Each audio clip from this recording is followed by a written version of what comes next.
जो उत्तर प्रदेश सरकार में एक ब्राह्मण विरोधी अभियान चल रहा है, अभी गुप्तेश्वरानंद जी महाराज, अब उनके शिष्यों के साथ आप चोटी घसीट कर जो प्रशासन जो है चोटी घसीट के मार रहा है। बूढ़े सन्यासी को जूतों लात से आप मार रहे हैं। जो रेगुलेशन आया है यूजीसी का, ये इतना ही दुर्भाग्यपूर्ण है कि विगत ये अगर लागू हो गया, इसको तो रोल बैक करना ही है। अगर ये नहीं होता है तो देश में इतनी अव्यवस्था फैल जाएगी, लोग एक दूसरे से नफरत करेंगे। सिटी मजिस्ट्रेट अलंकार अग्निहोत्री ने अपने पद से इस्तीफा दे दिया है। कुछ कारण है, इस पर बात करते हैं। अग्निहोत्री जी, क्या मामला है, किसको लेकर आपने इस्तीफा दिया है? जैसा कि विगत कई अरसे से जो उत्तर प्रदेश सरकार में एक ब्राह्मण विरोधी अभियान चल रहा है, कई ऐसे इंसिडेंट हुए हैं जिसमें कि कहीं ब्राह्मण जेल में बंद है तो उसको डिप्टी जेलर पीट के मार दे रहा है। थाने में विकलांग व्यक्ति को पीट के मार दिया जा रहा है क्योंकि वो ब्राह्मण है। अभी हाल ही खुशी दुबे का मामला देखिए आप, 3 दिन पहले उसकी किसी एक व्यक्ति से शादी हुई थी, उस पर इतना अत्याचार। नई नवेली लड़की, आप सोचिए 3 दिन पहले उसकी शादी हुई थी, आपने उसको इतना अत्याचार किया उसके साथ। ये हमारे माननीय जनप्रतिनिधि ब्राह्मण समाज के, उनके मतलब मुंह से एक भी शब्द नहीं निकलता है। अभी हाल ही में जो विगत 2 हफ्तों के अंदर हमारे जो माघ मेला, जो उसमें मौनी अमावस्या, उसमें जो स्नान करने गए हमारे जो शंकराचार्य जी थे, ज्योतिर्मठ पीठ अभी गुप्तेश्वरानंद जी महाराज, अब उनके शिष्यों के साथ आप चोटी घसीट कर जो प्रशासन जो है चोटी घसीट के मार रहा है। बूढ़े सन्यासी को जूतों लात से आप मार रहे हैं, और आप वहीं पे एक प्रयागराज का एक जिलाधिकारी बैठ के रोटी सेक रहा है एक बाबा के साथ। वो कौन सा शंकराचार्य था? वो उसका महिमा मंडन किया है, पोर्श है उसके पास, फरारी है उसके पास। ये क्या चापलूसों के फौज तैयार कर रखी है गए यहाँ पे? ये अधिकारी हैं। आप सोचिए, एक शर्म की बात है, आप पीट रहे हैं। मतलब आप किसी के, आप ब्राह्मण समाज की आप चोटी शिखा आप प्रशासन के लोग खींचेंगे तो अन्य वर्ग के लोग क्या करेंगे? क्या आप ब्राह्मण समाज का नरसंहार कराना चाहते हैं?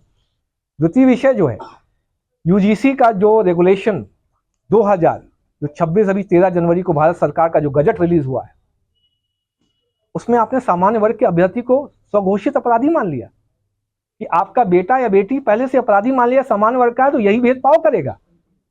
बेटा आपका प्रतिभावान है, अच्छा खेलकूद करता है, या आपका शिक्षा अच्छी शिक्षा है, कोई भी ईर्ष्यावश एक लगाएगा आरोप कि इसने हमारे साथ भेदभाव किया, समता समिति के सदस्य उसका मानसिक उत्पीड़न करेंगे। आपका बच्चा कभी पढ़ नहीं पाएगा, आत्महत्या करेगा।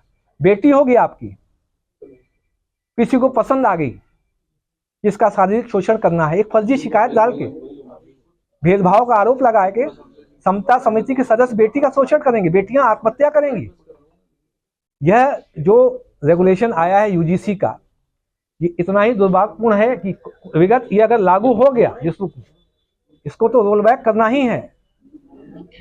अगर ये नहीं होता है तो देश में इतनी अव्यवस्था फैल जाएगी, लोग एक दूसरे से नफरत करेंगे।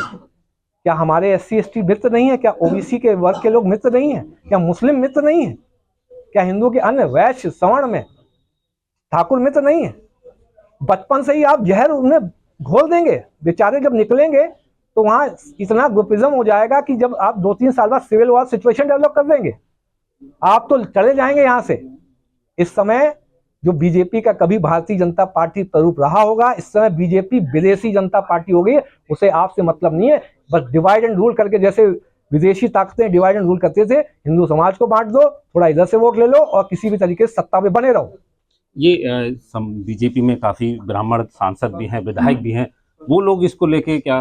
मेरा उन्हीं से तो मैं अभी भी आह्वान करता हूं, आप ब्राह्मण समाज के जनप्रतिनिधि होने के नाते ही चुने गए थे, उनका सरनेम लेके चुने गए थे। यदि आप में थोड़ा सा जमीर है, रीढ़ आपकी अगर थोड़ी सी रीढ़ है, आप में शर्म है, तो तुरंत रिजाइन करिए। सामान्य वर्ग इस समय जो है, जो राज्य सरकार और केंद्र सरकार से अलग हो चुका है, जगह जगह प्रदर्शन हो रहे हैं। इस समय सरकार, केंद्र सरकार एवं राज्य सरकार दोनों अल्पमत में है। यदि आज चुनाव हार जाए तो सरकार हार जाएगी। क्या लगता है कि ब्राह्मणों का इस सरकार में कहीं वजूद नहीं है, उनको दबाया जा रहा है? ब्राह्मणों का सरकार में इसलिए वजूद नहीं है, जब आपके जनप्रतिनिधि जो आपके सरनेम के कारण चुने गए हैं, वो मुंह बंद कर लें और वो एक कॉर्पोरेट कंपनी के एम्प्लॉय के रूप में काम करें। जब तक हाई कमान जो सीईओ होगा, चीफ एग्जीक्यूटिव ऑफिसर जो उस कॉर्पोरेट कंपनी का, जब तक आपको बोलेगा नहीं कि ऐसा करो, राइट हाथ दाहिना हाथ उठाना है तो दाहिना हाथ उठाएंगे, लेफ्ट हाथ उठाना है तो लेफ्ट उठाएंगे। तो ऐसे लोगों के कारण ही तो ये ब्राह्मण समाज की दुर्गति हो रही है। आज आपने इस्तीफा किसको भेजा है, कब? मैंने जिलाधिकारी महोदय को ईमेल के माध्यम से और माननीय राज्यपाल महोदय को और सीईओ इलेक्शन कमीशन जो भारत निर्वाचन आयोग है उनको भेजा। आप पीसीएस अधिकारी हैं, सिटी मजिस्ट्रेट, ये कैसे मन में आपके एकदम आया कि आपको? जब हम कहीं भी नौकरी कर रहे हैं, हम एक परिवार, एक तो हम अपनी इच्छा से कर रहे हैं और दूसरा उद्देश्य हमें परिवार के लिए। जब इस तंत्र में रहते हुए हमारे परिवार की रक्षा नहीं हो सकती, बेटे बेटियों का अत्याचार होगा, तो इस तंत्र से निकल जाना उचित है, इसका बहिष्कार करना उचित है। धन्यवाद देते हैं सिटी मजिस्ट्रेट अलंकार अग्नोत्री जी।